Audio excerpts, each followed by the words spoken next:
네, 여러분 안녕하십니까? 이번 서울 통일교육센터 통일 콜로키움 특강의 강의를 맡게 된 통일연구원에서 온 나영우라고 합니다. 예, 우리가 직접 화면상으로 직접 강의실에서 직접 뵙지 못하고 이렇게 화상으로나마 여러분들과 이렇게 소통할 수 있게 됐는데요. 이런 기회를 주신 서울통일교육연구원 여인철 교수님 그리고 준비해 주신 많은 스태프 여러분들께 감사 말씀드립니다.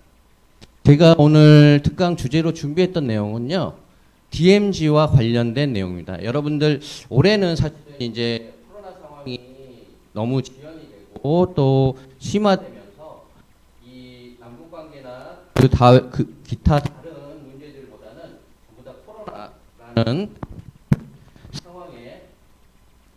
상황에서 우리가 활동을 하다 보니까 많은 일들을 할 수 없는 상황이 됐었죠. 그러나 2019년 여러분들 기억하시겠지만 UN 총회에서 우리 문재인 대통령께서 그 UN 총회에서 DMZ 국제 평화지대화 구상을 국제사회에 공표한 적이 있습니다. 그리고 실제 여러분들도 아시다시피 DMZ라는 공간은 상당히 말 그대로 한다면 비무장지대라는 공간이죠. 그러나 실제로는 엄청나게 무장이 어느 곳보다 심하게 무장되어 있는 지역이다. 중무장되어 있는 지역이다라고 할 수 있는 곳이죠. 이 공간을 우리가 남북이 따로 떨어져 있는 것이 아니라 하나의 지리적 공간, 한반도라는 공간에서 우리가 남과 북이 접경을 맞대고 있는 상황에서 이 DMZ라는 공간을 우리가 어떻게 평화의 공간으로 만들 것인가를 이제는 좀 고민해봐야 될 때가 아닌가 싶습니다. 그래서 이번 제가 준비한 주제는 바로 DMZ의 평화적 이용을 위한 남북 협력 방안, 부제로 단절선에서 공존의 공간으로라는 제목을 한번 붙여보았습니다. 지금까지 우리 남북 관계 그리고 DMZ라는 공간이 갖고 있는 의미는 아까 말씀드린 것처럼 중무장되고 서로 갈등과 대치하는 공간으로 이어졌죠. 그러니까 즉 남과 북을 가로지르는 경계 공간, 단절의 공간으로, 단절의 선으로 우리가 작동을 했다고 한다면 이제는 그 단절의 선을 우리가 함께 살아가고 우리 함께 이용할 수 있는 공존하는 공간으로, 스페이스로 만들어 보자라는 제 아이디어라고 할 수 있겠습니다. 물론 DMZ 국제 평화지대 또는 DMZ 평화적 이용이라는 게 제가 처음 얘기한 건 아니고요. 역대 정부에서 많은 얘기들이 있어 왔던 건 사실입니다.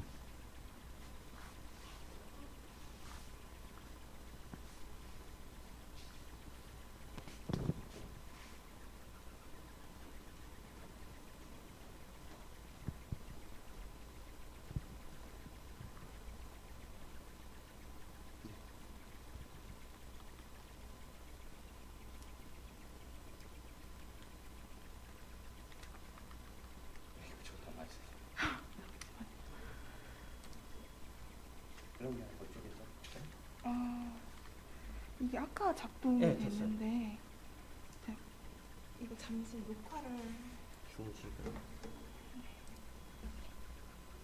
그래서 제가 준비한 내용은 다음과 같습니다.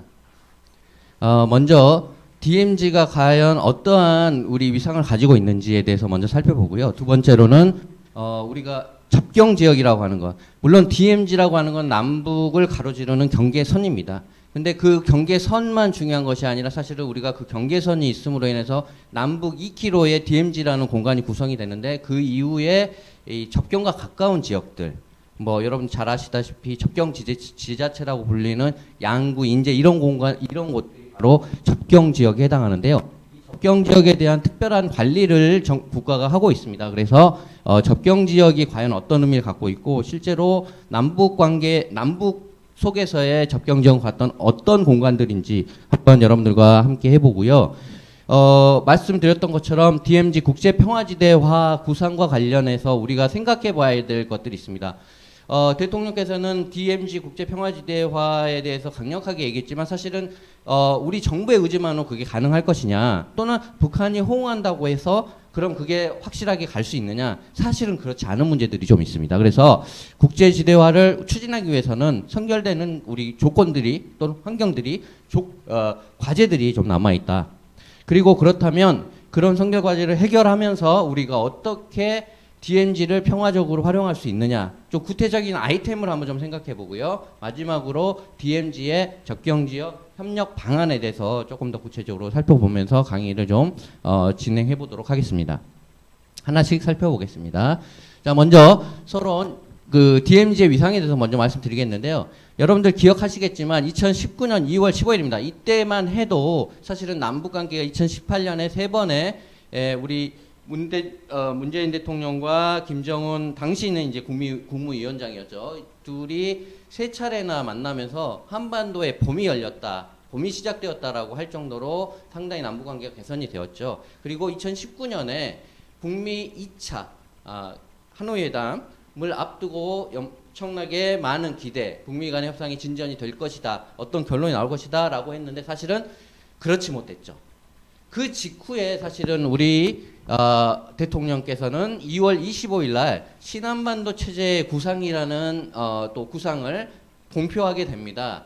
그 내용은 뭐냐면 그동안 남북 관계와 북미 관계가 선순환해야 되는데 그 과정에서 북미 관계가 먼저 가고 남북 관계가 그것을 뒷받침하는 관계, 그런 식으로 선순환하는 것을 우리가 2018년 물론 이제 남북 관계가 주도를 했습니다만 결국은 북미 관계가 풀려야지 남북 관계도 지속적으로 발전할 수 있다라는 판단 속에서 북미 관계가 좀 빨리 가기를 바랬던 거죠. 그러나 2019년 2월 하노이 회담이 결렬이 되면서 사실은 이제 북미 관계가 이제 교착 상태에 빠지게 된 것이죠. 그 상황에서 북한이 우리와의 관계 역시 상당히 이제 조금 거리를 두려고 하자 우리 정부는 바로 이러한 아이디어를 갖고 접근하게 된 겁니다. 그래서 남북 관계와 북미 관계가 선순환하고 그 과정에서 이러한 비핵화 그리고 항구적인 평화 공존으로 가는 과정에서 우리가 주도권을 갖는 것이 바로 이 신한반도 체제 구상의 핵심이라고 할 수가 있겠습니다.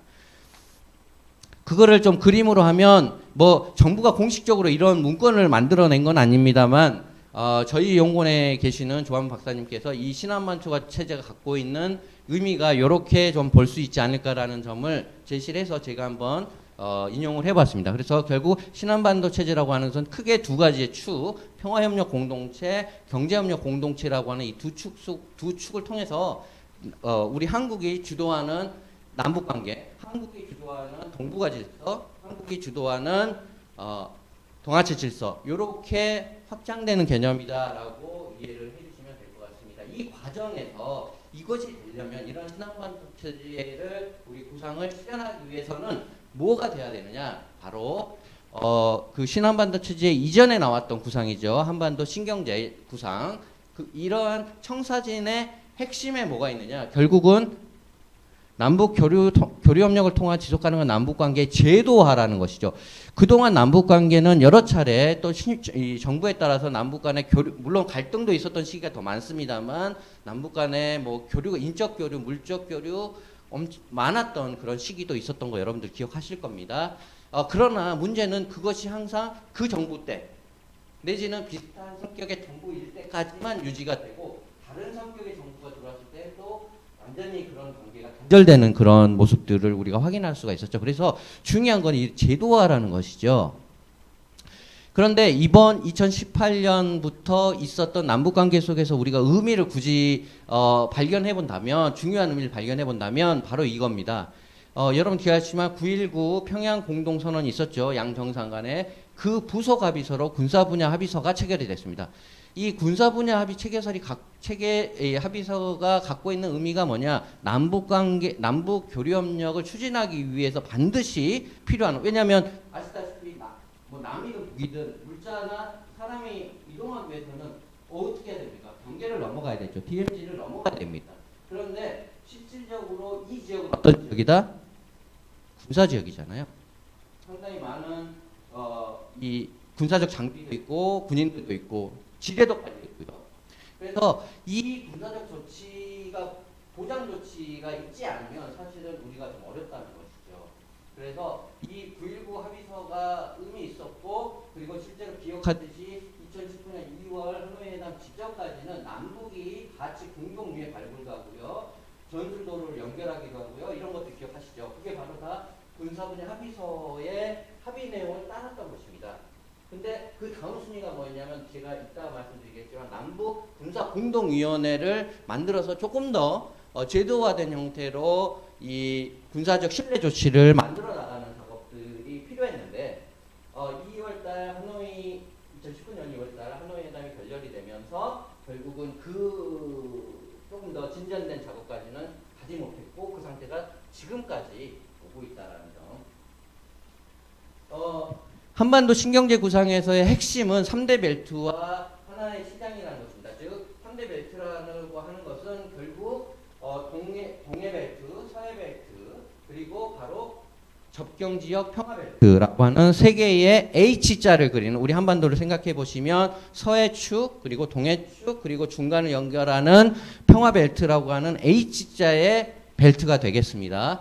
그 벨트를 통해서 결국 남북한이 하나의 시장으로 만들어져야 된다라고 하는 게 바로 한반도 신경제 구상의 핵심인데, 여기서 보여지듯이 바로 이 DMZ와 또 그 일대에 있는 접경 지역을 어떻게 우리가 이용할 수 있느냐가 없으면 이 H자가 만들어지지 않습니다. 그렇죠? 아무리 서해축과 동해축이 연결이 된다고 하더라도, 그렇죠? 그래서 H가 되지 않기 때문에, 즉 하나의 시장으로 만들기 어렵기 때문에 결국은 이 핵심에 바로 이 DMZ 접경 지역의 평화적 이용이 중요하다라는 것이죠. 따라서 DMZ 평화적 이용이라고 하는 것은 하나의 한반도 평화 체제의 구축의 실질적인 조건이 될 수 있다라는 것입니다.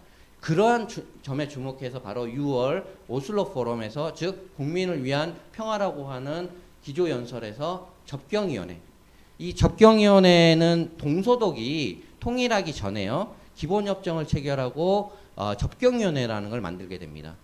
이 당시 동서독은 무슨 문제가 있었냐면 하천 오염 문제가 완전히 심각했습니다. 그러니까 동서를 가로지르는 그 엘베강이라고 하는 강 들어보셨을 겁니다, 여러분들. 엘베강이라고 하는 곳에 이 수자원 오염이 너무 심했는데요. 그게 물론 그 오염 주된 유발자는 바로 동독이었습니다. 그런데 동독이 상류다 보니까 이게 하류로 내려오는 것이죠. 그러면 결국 서독 주민들에게 결국 피해를 줬습니다. 그래서 이 하천 오염에 대한 문제부터 좀 다뤄보자라고 해서 이 접경위원회라는 것을 동서독, 우리로 따지면 이제 통일부가 되겠죠.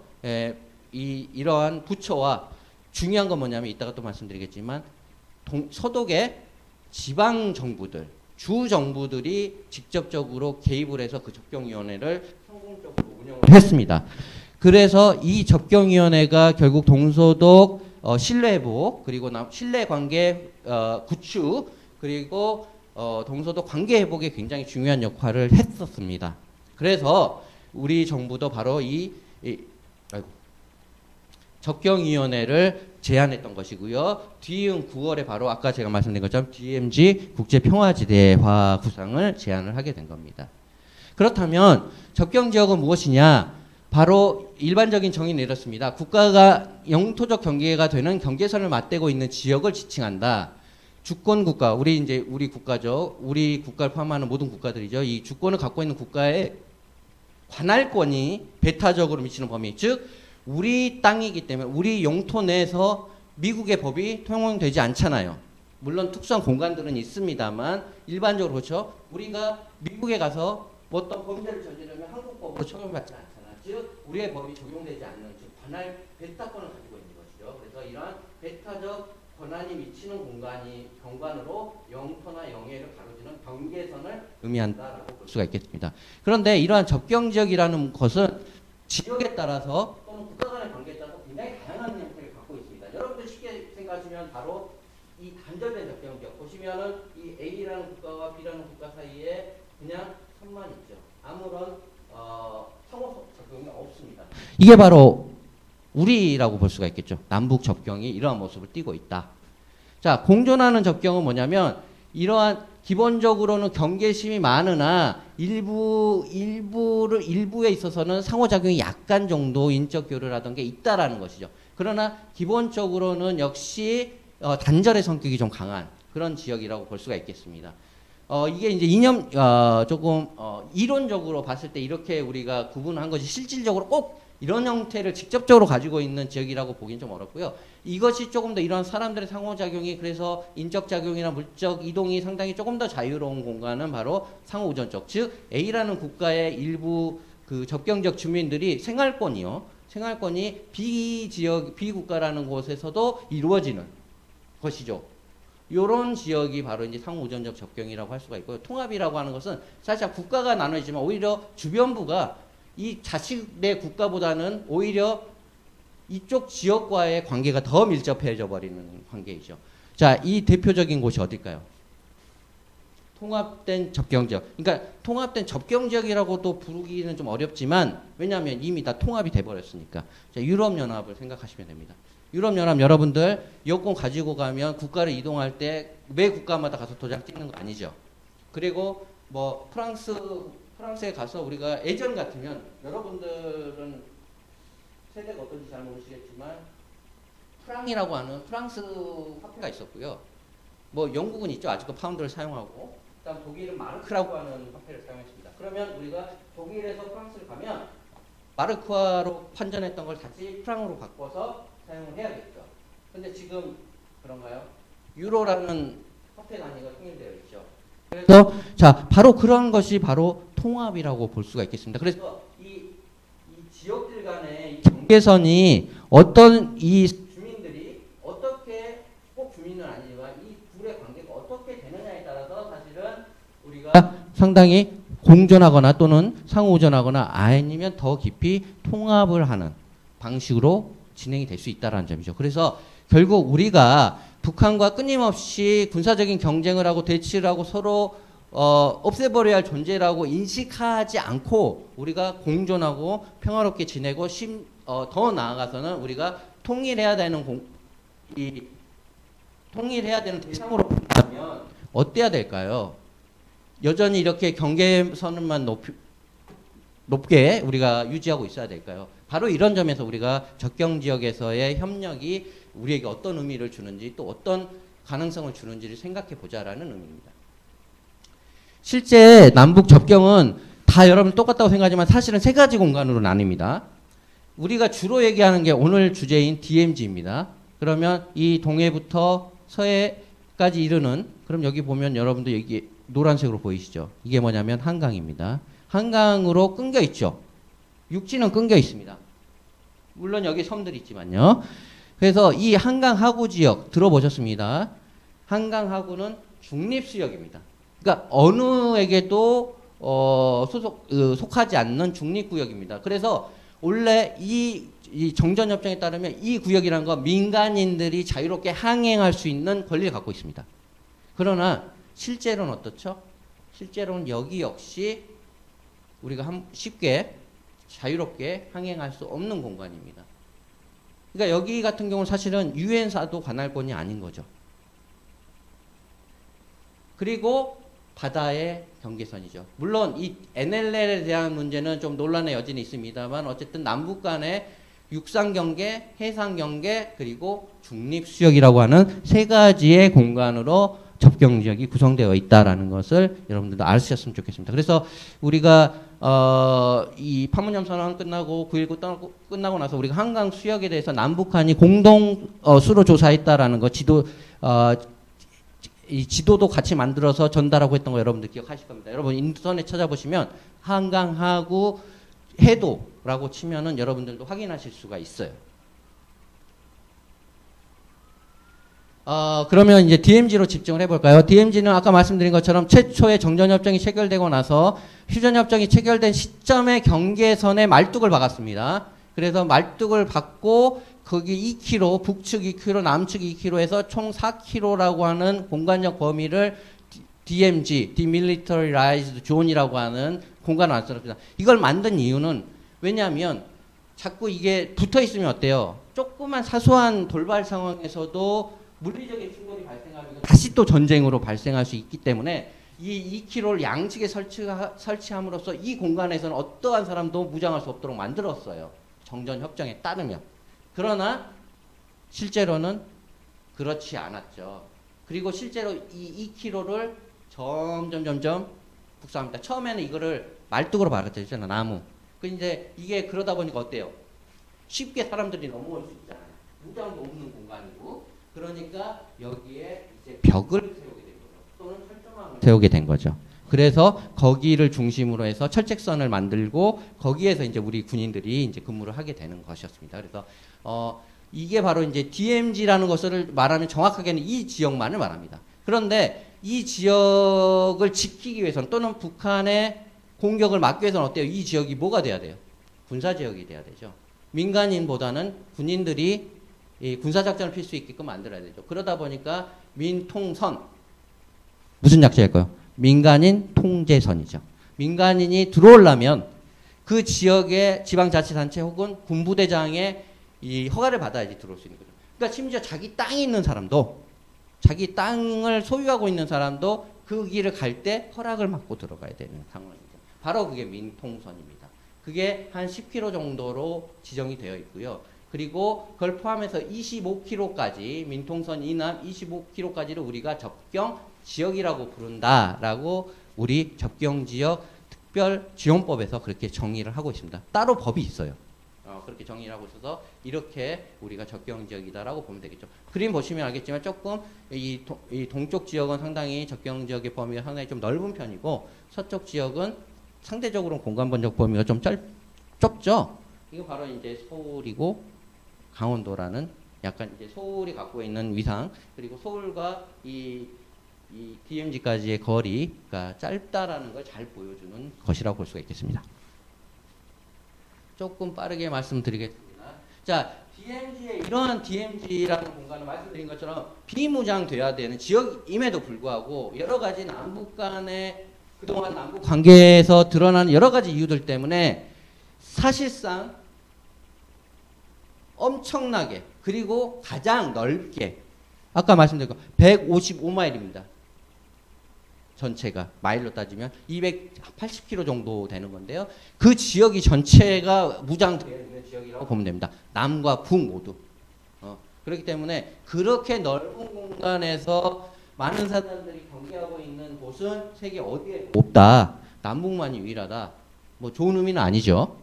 두 번째로는 그러다 보니까 일종의 사이드 효과가 나타난 거죠. 뭐냐면 사람들이 이용하지 않고 사람들이 들어갈 수 없는 공간이다 보니까 뭐가 자연 환경이 너무 그대로 보관이 되어 있다. 라는 거죠. 그러니까 중무장되어 있음에도 불구하고 사람들이 이용하지 않고 사람들이 활용하지 않다 보니까 생태 환경에 아주 보호가 되어 있다. 소위 이제 DMZ의 역설이라고 부를 수 있는데요. 이런 것들이 DMZ 두 번째 특징이고 세 번째는 이 공간 속에서 재미있는 건 초론 태봉국 궁에 들어보셨죠? 이 궁예라고 하는 태봉국이 있었던 지역, 궁터가 바로 이 DMZ 내에 존재하고 있습니다.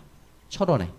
그래서 우리가 남북 2018년에 남북 관계가 개선이 될 거라고 생각했을 때 이 태봉국을 다시 복원하는 작업, 발굴하는 작업을 남북이 공동으로 하자. 실제로 그 전에도 추진이 됐었어요. 남북 역사학자 협의회라고 하는 민간 그 역사학자들이 만든 남북 단체죠. 그 단체에서도 추진한 적이 있었습니다. 이렇듯 인문학적인 콘텐츠 또는 우리가 DMZ라는 공간이 상당히 폭력적인 공간이고 우리가 아파하는 공간이고 어두운 공간이지만 사실은 그것이 가져오는 상반적인 평화의 이미지라는 것들도 갖고 있잖아요. 그래서 이런 다양한 우리가 인문학적 콘텐츠를 활용해서 우리가 DMZ를 생각해 볼 수 있다. 그리고 방금 말씀드린 것처럼 가장 평화적인 상징성, 만약에 이렇게 폭력적이고 대립적인 이 공간이 평화가 된다면 얼마나 우리가 세계사회에서 얼마나 이 평화를 실현하는 국가라는 이미지를 만들어줄 수 있겠습니까? 그래서 그런 점들을 우리가 생각할 수 있고요. 특히 이제 DMZ와 이 접경지역 일대를 보면 이렇게 수학 분석을 해보면 강점, 약점, 그리고 기회 요인, 위험 요인 이러한 요소들을 가지고 있습니다. 따라서 우리가 어떻게 하면 이 강점을 잘 이 기회 요인을 살려서 강점으로 만들어내느냐. 또 약점, 여러 가지 약점들이 있죠. 여기 보시면 인프라가 부족하죠. 왜냐하면 사실 거기 개발하기 어렵잖아요. 군사보호지역으로 다 묶여있고 또 거기에 군대가 엄청 많이 배치되어 있습니다. 그리고 만약에 우리가 이제 그러한 군부대도 빠져나가고 그쪽에 산업을 개발할 수 있는 상황이 된다고 하면 어떤 상황이 발생하냐? 난개발이 될 수 있죠. 그러면 그동안 유지되어 왔던 어떤 생태나 환경적 가치를 가지고 있는 DMZ 또 접경지역이 파괴될 수 있다는 점이 또 약점이 될 수가 있습니다. 그러니까 그러면서 이것들을 어떻게 이 약점들을 잘 최소화시키면서 이 강점들을 살릴 것이냐라는 점, 이런 것들을 우리가 활용할 수 있다라는 점에서 DMZ는 상당히 활용할 가치가 있다. 그러면 이 DMZ와 관련된 이 DMZ 공간과 관련된 어떤 평화 구상은 적지 않았다고 제가 말씀을 드렸잖아요. 보면 제일 먼저 71년에 있었습니다. 누가? 미국이. 당시 유엔군 수석 대표인 로저스 장군이라는 사람이 먼저 DMZ에서의 비무장화, 무장인원의 비무장지대 출입금지 등 여러 가지, 그러니까 즉 이건 뭐냐면 정전협정을 그대로 너네들 양쪽 다 지켜라라는 거였어요. 그러면 평화. 왜냐하면 비무장지대인데 무장하고 있으니까 비무장만 해도 평화자인 거잖아요. 그래서 71년에 그렇게 했고요. 근데 바로 연이어서 72년에 북한에서 얘기를 먼저 했습니다. DMZ에서 그래? 그러면 너네가 한다면 우리도 할 용의가 있다라고 제안을 했죠. 그러다가 아무 얘기 없다가 바로 82년에 우리 쪽이죠. 당시는 이제 지금으로 따지면 통일부입니다. 국토통일원 장관인 손재식 장관이 이런 여러 가지 조항들을 제시하면서 7개 조항에 있어서 DMZ 평화를 만드는 평화공화로 만드는 평화구상을 포함시켜서 민족화합 시범 실천 사업이라는 것을 제시한 바 있습니다. 이게 이제 우리 쪽에서는 가장 빠르게 제안했다라고 볼 수 있습니다. 그리고 이어서 너태우 대통령, 그리고 91년에 이제 요거는 이제 남북 기본합의서가 체결이 됐죠. 이 기본합의서 체결된 내용 안에 DMZ 평화적 이용이라는 문구를 양쪽이 합의한 바 있습니다. 그리고 92년에 또 노태우 대통령이 남북 출자 합작 공장을 한번 설치해보자, DMZ 내에. 그리고 94년에 김영삼 대통령 시절에도 DMZ의 자연공원, 이때부터는 이제 공원의 의미로서 많이 등장하게 됩니다. 노무현 대통령 때는 14공동선언을 하고 나서 DMZ의 내에서의 이런 화기철수를 다루었죠. 남북 정상회담 때. 그리고 이명박 대통령은 생태평화공원, 그리고 박근혜 대통령 시절에는 세계평화공원이라고 해서 주로 이제 이 시기부터는 계속 이제 DMZ 공간을 생태 환경을 강조하는 차원에서의 생태 공간으로서의 의미를 많이 부여하려고 했습니다. 그러다가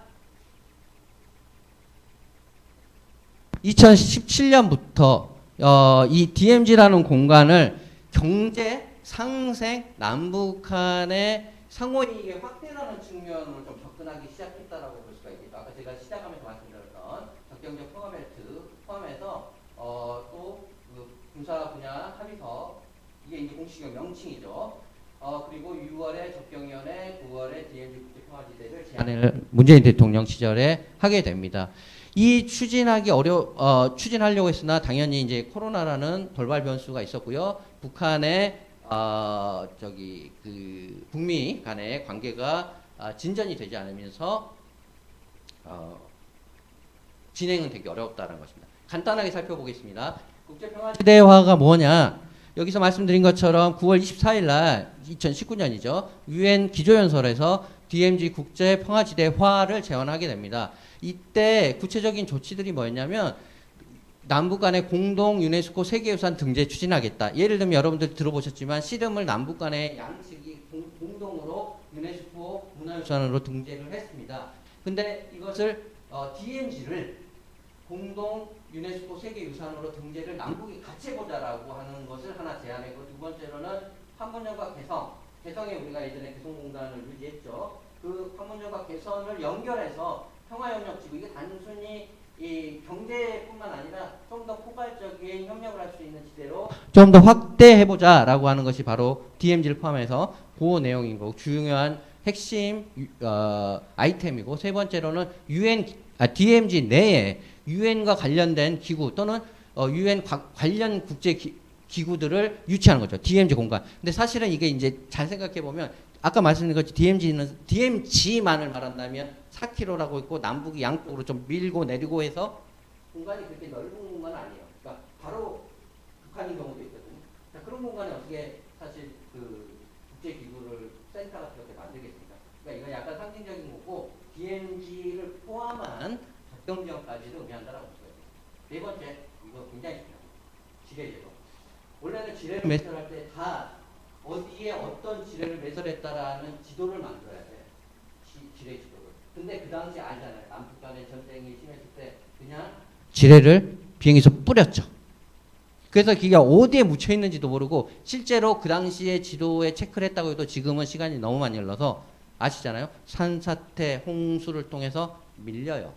그래서 이 지뢰의 위치를 모릅니다. 근데 매장되어 있는 지뢰가 정말 우리가 상상하지 못할 만큼 많아요. 여전히. 그래서 이 우리가 남북 간의 접경 지역을 왕래한다라고 했을 때 가장 선행돼야 될 게 바로 지뢰 제거입니다. 지뢰 제거 작업입니다. 그래서 이제 이거를 우리만 하기에는 사실 이것도 비용이 엄청 많이 들거든요. 그 장비 같은 것들이 굉장히 비싸기 때문에 그래서 국제사회랑 같이 해보자라고 제안했던 겁니다. DMZ, 아까 보여드린 것처럼 우리 정부가 했던 DMZ와 관련된 많은 제안들이 있었지만 구체적으로 추진하지 못했던 거는 북한의 호응이 없었다는 겁니다. 아까 보셨던 것처럼 북한 딱 한 번 DMZ 관련된 거 그리고 몇 가지 이제 기본합의서 그다음에 남북 정상회담에서 DMZ의 이용 또 군사분야 합의서에서 그 군사적 신뢰 조치에 대해서 합의는 했지만 그거밖에 없어요. 적극적으로 호응하고 있지 않다라고 볼 수 있어서 물론 그게 일본의 이유가 될 수 있겠죠. 그러나 우리에게도 사실은 중요한 문제가 있다. 바로 제가 이제 제목을 바로 불편한 현실이라고 했는데 이건 바로 분단체제, 남북 간의 분단이 만들어낸 DMZ의 독특한 위상에서 비롯된 문제입니다. 바로 뭐냐? 관할권입니다. 아까 제가 관할권 말씀드렸죠. 즉 우리가 주권국가이기 때문에 주권국가는 영토 내에서 발생하는 모든 거에 대한 법적인, 행정적인 책임을 정부가 지잖아요. 그렇죠? 미국이 우리 문제를 해주지 않잖아요. 이건 참 주권 침해죠. 자, 그래서 관할권을 가지고 있는 거예요. 여러분들 미국 드라마 혹시 좋아하십니까? 영화나? 거기 보시면 연방경찰과 주정부 경찰이 있습니다. 걔네들이 맨날 하는 게 영어 잘하시는 분들 들으면 알겠지만 jurisdiction이라고 하는 표현을 많이 듣게 돼요. 즉 관할권 문제입니다. 한 국가 내에서도 관할권을 가지고 싸웁니다. 이게 자기네 영역인지 소위 뭐 이게 좋은 표현 아니지만 나와바리 싸움이라고 하는 것처럼 죄송합니다. 재밌게 하려고요. 자, 그래서 이 DMZ 관할권 문제인데 사실은 이게 우리 땅이잖아요. 그쵸? DMZ도 남북 간에 분단이 되어 있어서 대한민국의 주권 영역이 미치는 땅임에도 불구하고 실질적으로는 DMZ는 우리가 주권 행사를 하지 못합니다. 왜? 그건 정전협정을 통해서 거기는 정전위원회가 관리하는 지역으로 되어 있습니다. 지금은 그게 바로 유엔사가 됐죠. 정전위가 유엔사로 바뀌었기 때문에. 그래서 이 DMZ라는 공간은 분명 우리 영토임에는 분명하지만 대한민국 주권이 미치지 않는 특수한 공간이다. 53년 정전체제에 의해서 설정된 지역이기 때문에 그렇습니다. 그래서 우리 정부마저도 DMZ를 통과하려면 어디에다 통보를 해줘야 된다? 정전위원회, 즉 유엔사에 통보를 하고 통보만 하면 되느냐? 아니에요. 걔네가 승인을 해줘야 돼요. 그러니까 어떻게 보면 아주 우리가 엄밀하게 말하면 우리가 그러면 지금 주권국가 맞아 라고까지 얘기할 수 있는 거죠. 왜냐하면 우리 땅인데 우리가 허락을 받고 가야 된다니. 말이 안 되는 거죠. 그래서 바로 이 정전협정에서 남측 지역은 유엔사가 지금 정전위원회인데 유엔사라고 표현합니다. 유엔사가 관할하는 지역이어서 이 유엔사에 의해서 우리가 통제받습니다. 다만 민간 행정 그리고 구제사업 즉 민간의 문제 그리고 구제사업 즉 인도적 지원 문제에 있어서는 이 군정위의 군사정정위원회에 특정한 허가를 받고 들어가는 인원은 DMZ 출입이 허용이 된다. 그러니까 아예 안 된다라는 규정은 아니죠. 그래서 정전협정에 따라서 DMZ 관할권이 군정위 현재 유엔사에 있기 때문에 우리가 DMZ를 평화적인 목적으로 설사 이용한다고 하더라도 북한의 이용도 동의도 받아야 되겠죠. 그거랑 별개로 우리는 유엔사 동의를 또 먼저 받아야 되는 상황이다라는 거죠. 그래서 우리가 이 문제를 반드시 해결해야 된다라는 겁니다. 평화적 활용으로 얘기하잖아요. 그러면 평화적 활용은 어떠한 아이템들이 가능하느냐? 바로 DMZ를 연결한 DMZ 공간을 활용하는 철원과 북한은 평강이라고 하는데 이게 평강 고원이에요. 그래서 여기서 우리로 따지면 대관령 목장 같은데요. 북한이 축산업을 주로 하는 곳인데 이 지역을 연결해서 소위 이제 평화 농업, 그러니까 공동 농업지구를 한번 만들어 보는 것이죠. 그러면 북한에게 있어서는 자립적인 기반, 기술 이전도 될 것이고, 뭐 수리 시설도 확충될 것이고, 그래서 자립적인 기반을 마련한다는 의미가 있고요. 북한의 입장에, 아니 우리 쪽의 입장에서 봤을 때는 또 역시 지금 수입원을 많이 높일 수가 있다라는 점이죠. 그래서 이런 것들을 우리가 한번 생각해 볼 수가 있고, 이걸 소위 DMZ 신경제농업지구라고 표현해 볼 수가 있습니다. 요건 이제 김창환 대진대 교수님이 갖고 있는 아이디어였는데 제가 한번 가져와 봤습니다. 그래서 농업 부분에서의 협력, 그래서 북한은 식량 상황을 개선하고 우리는 우리 주민들의 수입을 확대시키는 그런 효과가 있다. 근데 여기에서 조금 더 나가서 저는 이제 무엇을 제안하냐면 적극적 협력을 유인하기 위해서 과거 방식의 농업혁명을 넘어서는 새로운 협력, 즉 영농형 태양광 발전 스마트팜을 결합시켜서 전력이 부족한 우리 북한, 그리고 이 기술 이전을 통해서 스마트팜을 운영할 수 있어서 자립적인 기술 확대, 그리고 자립적인 능력을 확대시키는 역할을 해줄 수 있지 않나. 그래서 북한의 입장에서 충분히 받을 수 있는 것이 아닌가. 그 다음에 두 번째로 제가 얘기 드리고 싶은 것은 공유하천의 관리 문제입니다.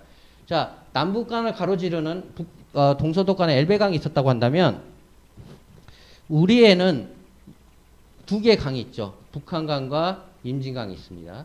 그런데 대부분 상류는 어디에서 출발하느냐? 북한입니다. 그러다 보니까 북한에서 예를 들면 댐을 이렇게 지금 댐 지도 보여드릴 텐데 댐을 이렇게 지어버렸어요.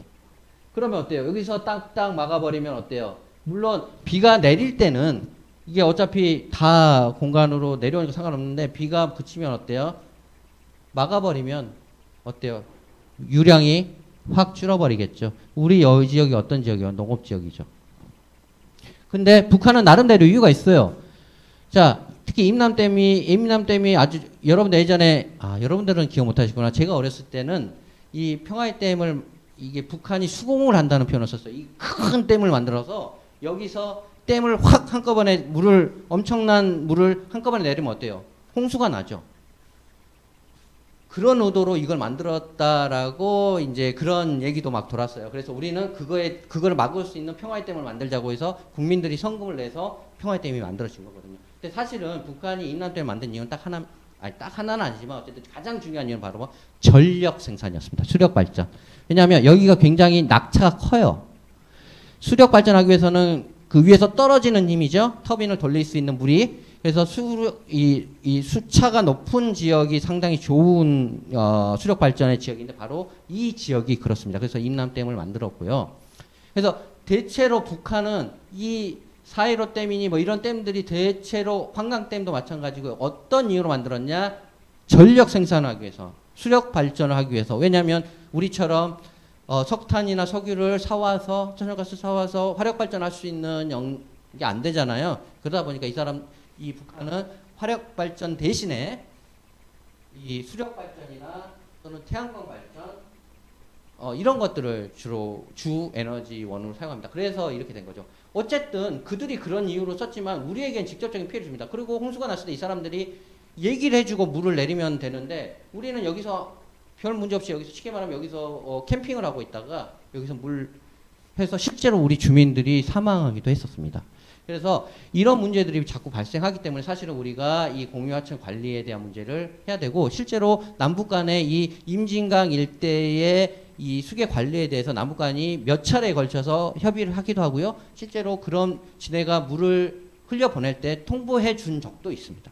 물론 지금은 안 하고 있지만요. 그러나 이 북한이 그렇게 하려면 뭔가 지들한테도 이익이 있어야 되잖아요. 우리랑 협조하려면. 그래서 이유가 바로 전력 생산이라고 한다면 우리가 그것을 커버할 수 있는 무언가에 상응하는 어떤 이득들을 만들어줘야지만 사실은 우리가 이 공유하천 관리를 공동으로 할 수 있지 않을까라는 점입니다. 자, 그래서 접경 지역에서 협력을 하기 위해서는 우리가 어떠한 목표를 가져야 되냐? 남북 간의 평화적 연결, 접경 지역을 연결을 통해서 결국은 평화 번영의 한반도를 실현해 보자라는 것이죠. 그랬을 때 두 가지 저는 이제 단계로 추진해 볼 수 있지 않을까라는 생각을 했습니다. 첫 번째 기반 조성, 두 번째 실질 추진 단계죠. 자, 기반 조성 단계에서는 우리가 무엇을 할 수 있느냐? DMZ의 포괄적 관리권을 확보하는 것입니다. 아까랑 표현이 조금 바뀌었죠? 아까는 뭐라고 했습니까? 관할권이라는 표현을 썼습니다.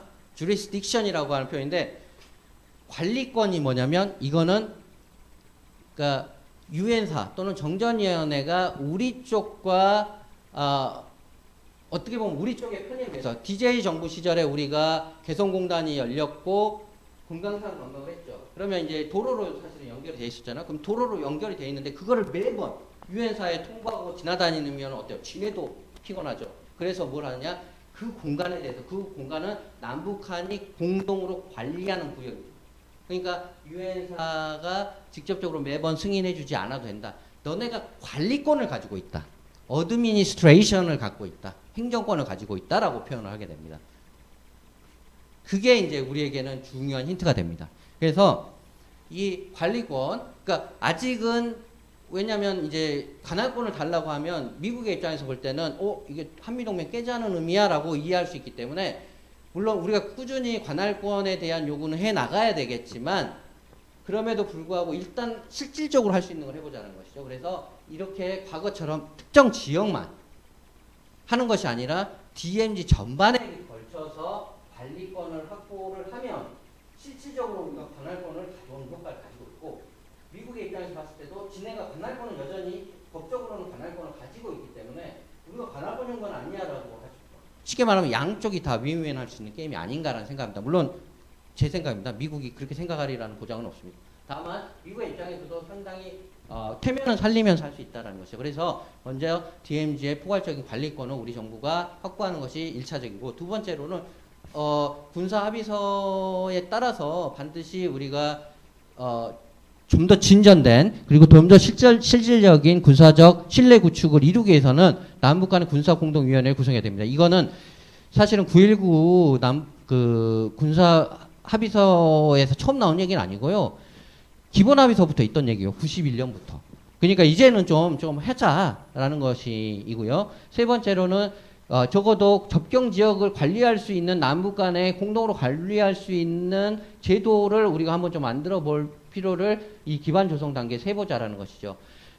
동서독 접경위원회가 그랬듯이 우리도 남북한 양 중앙정부 그리고 우리 같으면은 강원도나 경기도와 같은 접경 광역지자체 이런 지자체들이 적극적으로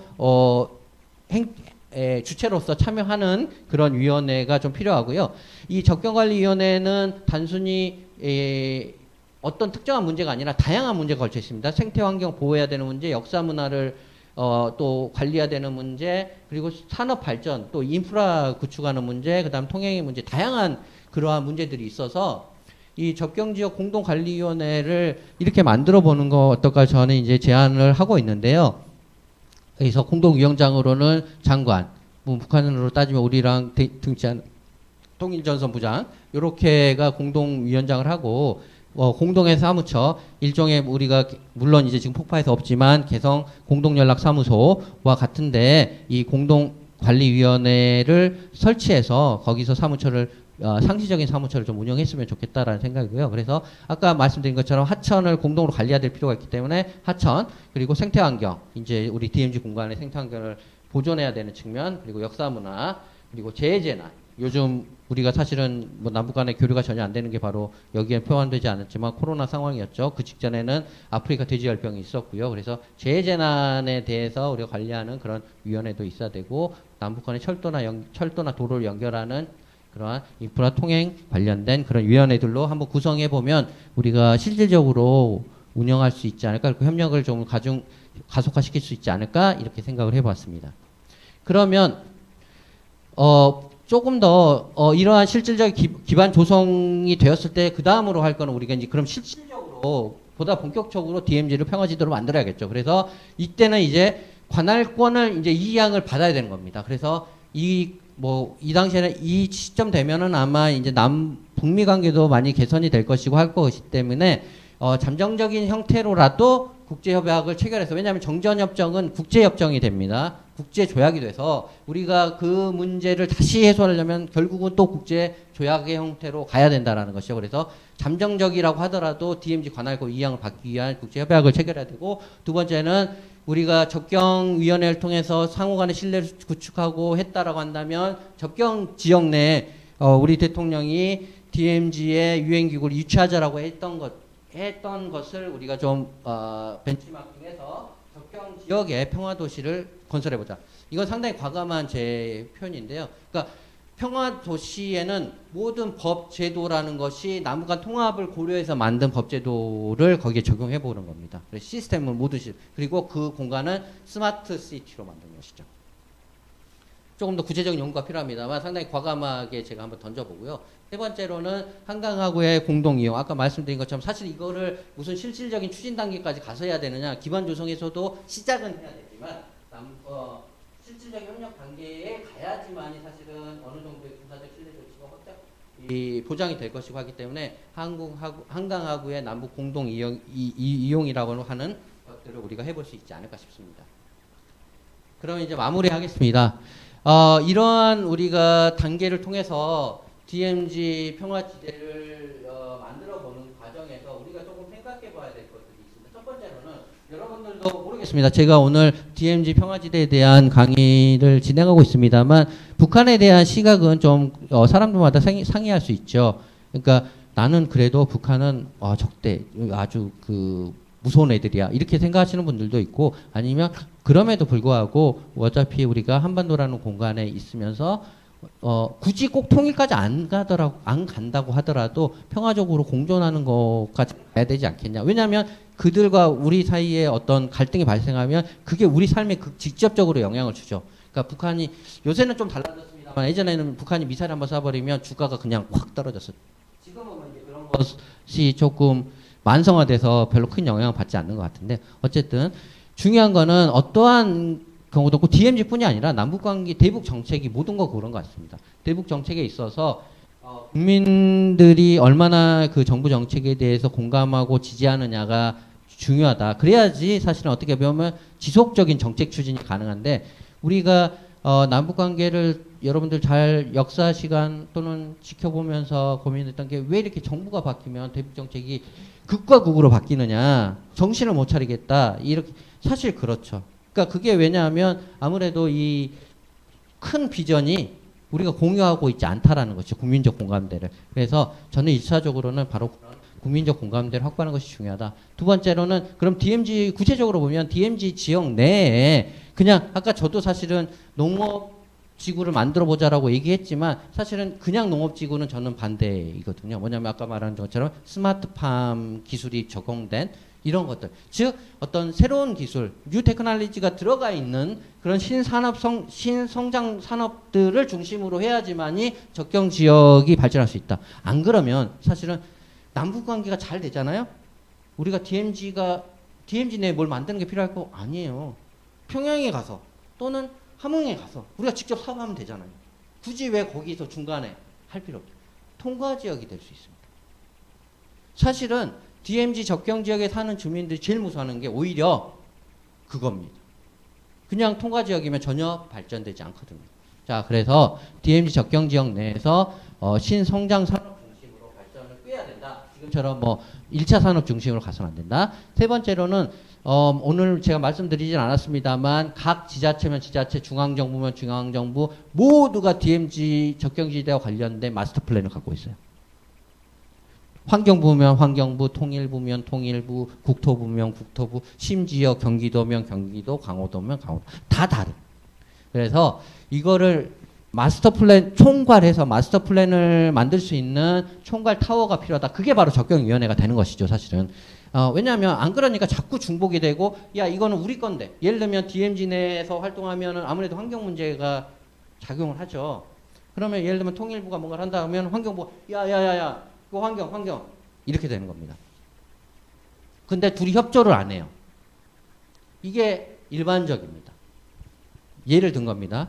환경부. 그래서 그거를 총괄할 수 있는 총괄 시스템을 만들어야 된다. 즉, 테크 컨트롤 타워를 만들어야 되고 그 컨트롤 타워 속에서 우리가 마스터 플랜과 법제를 만들어야 된다라는 것입니다. 그거 역시 매우 중요한 우리의 과제. 네 번째로는 강원도 지역과 경기도 지역 그 서해 접경과 동해 접경의 성격이 조금은 다르죠. 발생하는 문제도 좀 다릅니다. 서해 같은 경우는 주로 수해와 관련된 문제가 많이 발생해요. 왜냐하면 아까 임진강 걸렸죠. 그래서 우리 주민들도 피해를 실제로 받고 그다음에 유해양 감소기에서 농업 피해를 봐요. 농업 용수가 부족해서. 그리고 병충해 문제가 발생하고 말라리아 문제가 발생해요. 근데 강원도 가면 뭐가 발생하냐? 산불이 엄청나게 많이 발생하고 병충해, 산림병충해가 많이 발생하고 그 다음에 이제 가축 전염병이 많이 발생. 그래서 DMZ도 약간 지역별로 조금씩 다른 성격을 가지고 있다. 그래서 그 지역에 맞게 그 지역의 적정 지역의 특성에 맞는 맞춤형 전략이 반드시 있어야 된다라는 것이 특화 전략이 필요하다라는 그런 부분에서 사실 우리가 DMZ 국제평화지대화와 관련해서 많은 구상들이 있었지만 조금 더 세부적이고 미시적으로 봤을 때 이런 부분들이 조금 부족한 점들이 있어서 이런 것들을 보완한다면 우리가 더 실질적으로 실현 가능한 상황으로 DMZ의 국제적인 또 국제적인 이용, 평화적 이용이 가능하지 않을까 이렇게 생각을 할 수 있겠다. 예, 오늘 제가 준비한 내용은 여기까지입니다. 예, 경청해 주셔서 감사드리고요. 혹시 뭐 관련해서 궁금한 점이 있으시거나 하면 통일연구원에 있기 때문에 그쪽으로 저한테 연락을 주시면 제가 답변 드릴 수 있도록 하겠습니다. 어쨌든 온라인이지만 이런 좋은 기회를 주신 여인철 교수님께 다시 한번 감사 말씀드리고요. 경청해 주신 여러분들께도 감사 말씀드립니다. 그럼 이걸로 마치도록 하겠습니다. 감사합니다.